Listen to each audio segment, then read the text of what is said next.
sometime at a restaurant. See if he gets you a good seat. I'm sure it will. So, your history with the Patriots, defensive coordinator, been there a long time. Really, I've leaned on you for years. You know, going into the New England-Kansas City game, I love New England against the Chargers. Had to go 3,000 miles again. I just thought there was going to be a little bit of an urgency. Patriots rested. I love Kansas City this weekend. And you didn't. You liked New England going in. Why? Well, here's the conflict I had internally is if you look at it, the shifts, the motions, the multiple personnel groups, playing on the road, a mobile quarterback, everything said that Kansas City should win. And I thought that objectively, but after experiencing what I experienced in New England and understanding that process and the people that were involved, if I had to put money on the game, I would have put money on New England. And you saw it play out in the first half where Patrick Mahomes, you've got a single coverage with a rookie cornerback on Travis Kelce, and Mahomes really doesn't go to him very much. Yeah. You know, and missing things like that, or the way that New England took advantage of the deep setting by the offensive tackles that Kansas City does to bring their ends up the field and then underneath and then wrap their tackles around to keep them in the pocket. Those types of things Kansas City didn't figure out in the first half, and they get shut out. Now, later on in the game, they started to figure some of those things out, but it's that edge of experience and their ability to do things that take away strengths and exploit weaknesses that gives them a shot against anybody, regardless of what the talent level is. By the way, speaking of talent level, you've coached in this league twice. You know, there's a real roll of the dice, what the Rams did. Aqib Talib, Marcus Peters, and Ndamukong Suh, Dante Fowler. Dante Fowler was an underachiever. Suh's been an underachiever. Talib's good when he's winning. Marcus Peters is a pain in the butt. Even his college coach, Andy Reid, moved off him. What do you make of it now that it got to the Super Bowl? Can the Rams pump their chest and go, we were right? Look, whenever you go down this road, it's great as long as you're winning. It's fantastic as long as you're winning. It's when you hit those patches of adversity that those guys that have questionable pass become a real problem. And I experienced it in Cleveland in '95. We're projected to go to the Super Bowl. The team announces that they're moving. We hit adversity, and there were guys there that kind of similar makeup. And when all that happened, everybody was looking for a life raft. And you saw it to some degree late in the season with the Rams, where the defense regressed, and those are the guys making business decisions. I'm not going to get hurt before the playoffs. I'm going to go into a little bit of cruise control. Now, that being said, this is where guys like that have real value.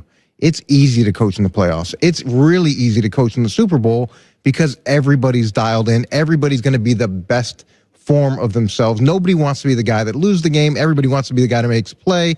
It's perfect now. Is it a model that's sustainable? Yeah, if you can win like the Rams did, yeah, it'll be great.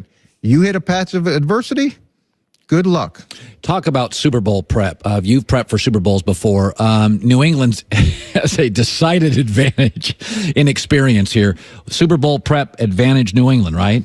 Yeah, they've played in 9 Super Bowls and 10 Thursday night games.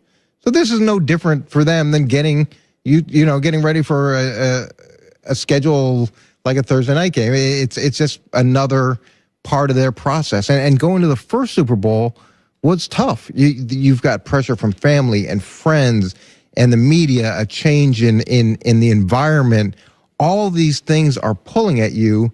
And if you don't know how to handle that and navigate through that, you're at a pretty big disadvantage. Even how do you use this week versus the second week? How do you make sure that the guys don't get too high too early? How do you deal with the extended pregame? How do you deal with the extended halftime? All those things for New England, it's just another part of the process. It's keeping players dialed in for 2 weeks. Belichick, obviously, they added 8 new plays in the hotel lobby the morning of the game over Kansas City. Would Belichick keep some stuff, some tricks to keep players focused and driven? Don't you lay out the game plan by Saturday morning? Well, yeah, you're gonna go through this week, and the bulk of the plan is in this week when you're home, when you're working in your traditional format. Now, that being said, you have time to watch more tape. You find some other things. So during that second week, you're going to keep introducing those things to the guys. And if you find something Sunday morning or Sunday before the game, and you've got an experienced group, you're going to go to them and say, look, I think we got a shot to hit this.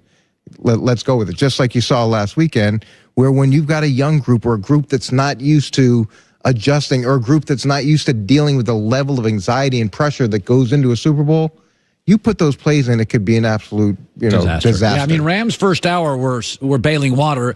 Patriots' first hour were in total control. They both faced the same harsh road environment. Okay, end of the Rams-Saints. Controversy, blown call, no call. Blame the refs. Let's sue the NFL. What'd you make of that mess in New Orleans?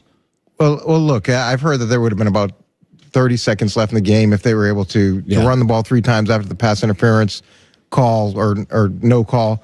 In the first game, the Rams scored at the end of the half with 26 seconds left. So there's no guarantee that the Rams couldn't have gotten the ball and gone down and kicked a field goal. Okay, that being said, there was a ton of football that took place after that moment. They had a chance to stop them. Then they got the ball in overtime. They got a questionable pass interference call in their favor. The Saints did in overtime. And then the Rams still had to go down and kick a 57-yard field goal to win the game. So my question is, was it so caught up in that moment, so caught up in the no call that it cost them the game after that? Human error is part of football. That happens. And where you stand on those calls depend on where you sit. I think the tuck rule was a great call in New England, but I was in New England at the time. It's just, now, and we had to do things to win the game there after that call. People forget the tuck rule. There was a lot after that. There was, look, the human error is part of the game, and it's not like the game ended at that moment. And it's not like the Saints didn't have an opportunity to win after that moment. And they got the ball first in overtime, just like New England did. They could have walked down the field and scored a touchdown, but they didn't. Overtime rules, one of the things about overtime I like in the NFL that I don't like in college is the NFL doesn't have this mythology. They're not paralyzed by it. NFL's like, yeah, you can both have the ball as long as you can make a stop. And then you get the ball too. And by the way, most of the time that happens. College football, they give both teams the ball, they put them in field goal range, and then if you both score, and we bring it out, and they're afraid to not be fair. But in college football, the games end up being 62-60, and the least exhausted team wins. The NFL in college football, overtime toss winner, NFL actually is more fair than college football statistically. The overtime's never bothered me in the NFL. I think some of it is that we like Mahomes. He's fresh, he's new, he's fun, and he didn't get the ball in overtime, and it ticks us off, and we hate the Patriots. The overtime rule doesn't bother me. Does it bother you? It doesn't bother me. I think it's more fair than it has been. I wouldn't mind, though, each team getting possession. So New England goes down, they score a touchdown, and then Kansas City gets a chance to score as well. Like, give each one a possession outside of just the field goal versus touchdown way that it's set up now.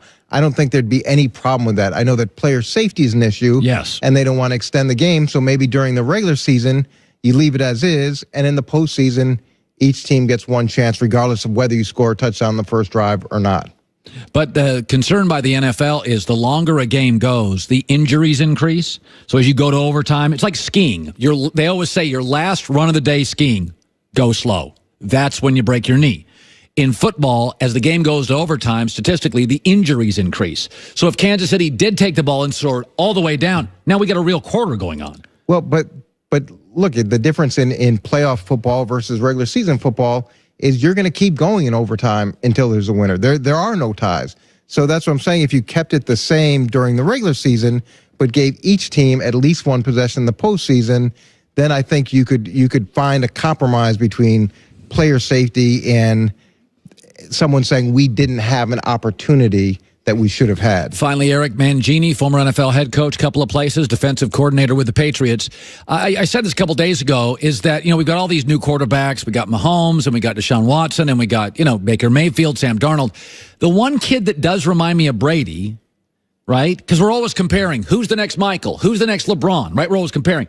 Jared Goff reminds me a lot of Brady. He's tall and gawky when he came in. California kid, really stable family, incredibly coachable, kind of quiet and demure, handsome kid, but you don't see him in the weather. You don't see him in the news.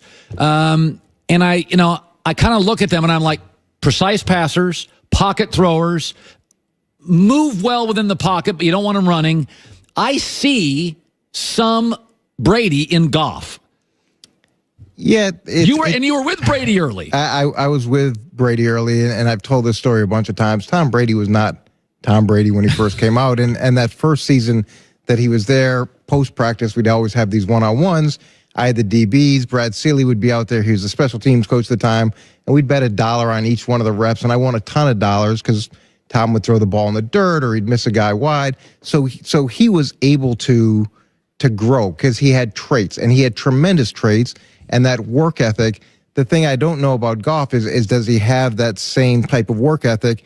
And the other thing that's difficult to predict is with fame, with money, with success, with consistent success, how much do you change? So Tom, yeah, he's got a different haircut and he looks a little bit more fashionable than he did back in the day, but he's still the same person. He still works the same way every day.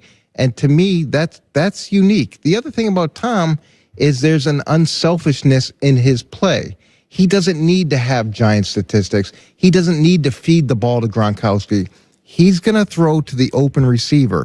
And that takes a lot of discipline. A ton. And it takes an absence of ego where you're not worried if you run the ball 40 times and your numbers look horrible. He just wants to win.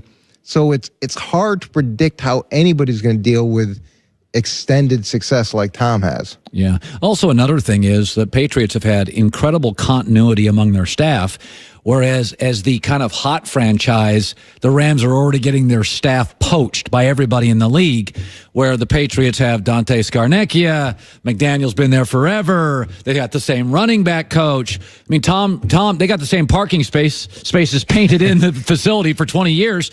Rams get a little success, like Nick Saban now. Everybody's poaching that staff. That's part of it. You're going to have the staff poach. A lot of these players that they acquired are on one-year deals. That's going to turn over. They've given away draft picks. It's hard to sustain that model. And when you look at the continuity in New England, a guy like Dante Scarnecchia, and I said this to you before, he should get the MVP trophy, the offensive line coach. The things that he's been able to do with that group are incredible. And Josh McDaniels, his ability to connect with Tom and to anticipate what defenses are doing, it's invaluable. The other thing about New England is they develop young coaches. It's the PhD program, poor, hungry, and driven, and you grow up in the system. And when someone does move on, there's someone who's been raised in that system and worked and earned an opportunity to move into the higher spot. They call it the PhD? Poor, hungry, and driven. Yeah, you get your PhD. That's so great. You go find guys that are smart and hardworking and are willing to do whatever they have to have an opportunity to learn. And as they succeed, it's a little bit like Survivor. You get promoted. And the ones that can't fit into that community, they move to other places. I like that. Goulet, what'd you make of that? PhD. Is that your strategy? It is. Keep us all poor? And hungry and driven. 2020s is another name, 20 years old and $20,000 a year. So it could be a PhD or a 2020, either one. I love all these little slogans. All right, Eric Mangini, great stuff, Coach. Joey with the news. No.